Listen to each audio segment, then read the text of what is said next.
नमस्कार दोस्तों, उमेश का इंस्टीट्यूट में आपका स्वागत है। आज मैं आपके लिए प्रॉफिट एंड लॉस के क्वेश्चन कराऊंगा, तो वीडियो को पूरा देखना। चलिए स्टार्ट करते हैं। पहला सवाल, किसी वस्तु को 4200 रुपये में बेचने पर 30% हानि हो तो इसे कितने में बेचा जाए कि 15% लाभ हो जाए। बहुत अच्छा सवाल है, बेहतरीन क्वेश्चन। ध्यान से देखना इस सवाल को। देखो, 4200 रुपये में बेचने से 30% हानि होती है, तो देखिएगा कोई भी वस्तु अपने आप में 100% होती है। अगर उस पर हमें 30% की हानि होगी तो कितना बचेगा, उसका मूल्य 70%। यानी कि उस वस्तु को हम कितने बेचेंगे, 70% में बेचेंगे। ठीक है। वस्तु कितने की होती है, अपने आप में 100%। अगर उसी 100% की चीज पर हमें 15% का फायदा हो तो इसका मतलब हम उसे 115% में बेचेंगे, तब हमें 15% का फायदा होगा। ठीक है। अब कर लीजिए इस सवाल को। कितना है, 4200 रुपये दिया गया। अब इसको हम क्या करेंगे, पलट के गुना कर दीजिए। यानी कि 115 वैल्यू को ऊपर लिखिए और 70 को नीचे लिखिए। कटा दीजिए, जीरो से कट जाएगा जीरो, 7×6 = 42 और एक ये जीरो 60।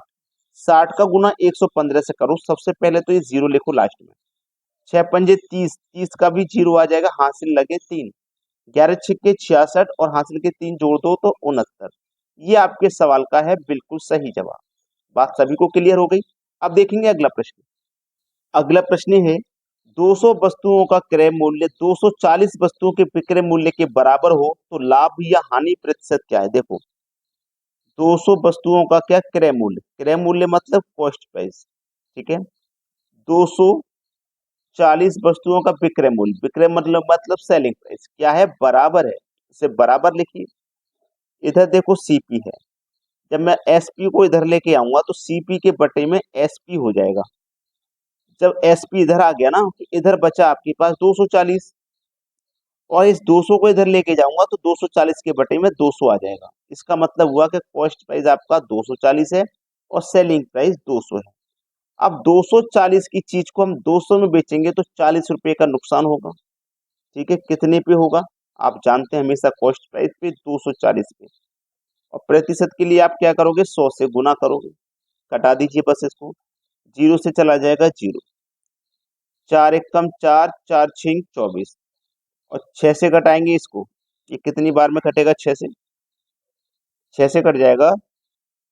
6×1 = 6, 4 बचेगा 40, 6×6 = 36, फिर से 4 बचेगा तो 4 ऊपर बटे में 6, 2×4, 2×3 = 6, तो 16.2/3। ये इस सवाल का बिल्कुल सही जवाब हो जाएगा। अब देखेंगे अगला प्रश्न। अगला प्रश्न है, एक दुकानदार 20 रुपए में 21 पेन खरीद कर 21 रुपए में 20 पेन बेचे तो लाभ प्रतिशत क्या होगा। इस सवाल के लिए सबसे शानदार तरीका है रुपए, वस्तु, रुपए, वस्तु। रुपए के नीचे रुपए लिखो, 20 रुपए हैं 20 लिखो, वस्तु कितनी है 21, बाद में रुपए 20 हैं और वस्तु है 21।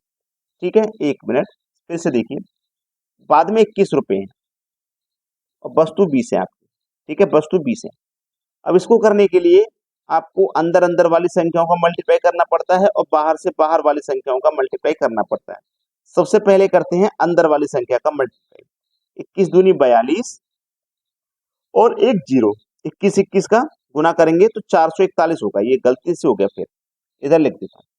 21 का गुना 441, उसमें से माइनस करते हैं बाहर वाली संख्याओं का गुना, तो 20 का गुना 400 और बटे में आता है बाहर वाली संख्याओं का गुना मतलब 400 और यहाँ पे गुने 100।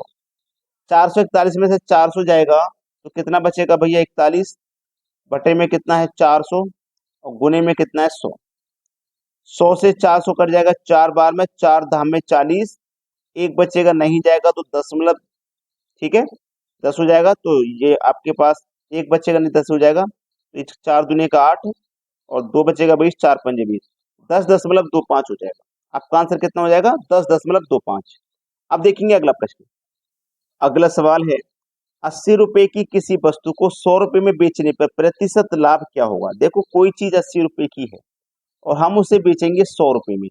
80 की चीज को 100 में बेचेंगे तो हमें फायदा होगा 20 का। कितने पर, 80 पर। प्रतिशत में बताना है फायदा तो 100 से गुना कर देंगे। 20 से 80 कटेगा 4 बार में और 4 से 100 कटेगा 25 बार में। यानी कि जो फायदा होगा वो 25% का होगा। पहला ऑप्शन बिल्कुल सही है। अब देखेंगे अगला सवाल।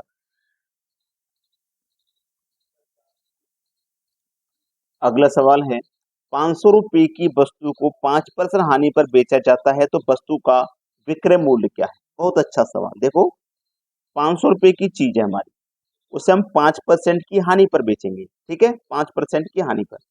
5% की हानि का मतलब क्या हो गया कि भाई कोई चीज 100% की होती है ना, 100% की। अब हम उसमें 5% की हानि पे बेचेंगे, इसका मतलब 95% में बेचेंगे। तो हमें इस 500 का सीधा सीधा 95% निकाल लेना है। परसेंट का मतलब बटे में 100।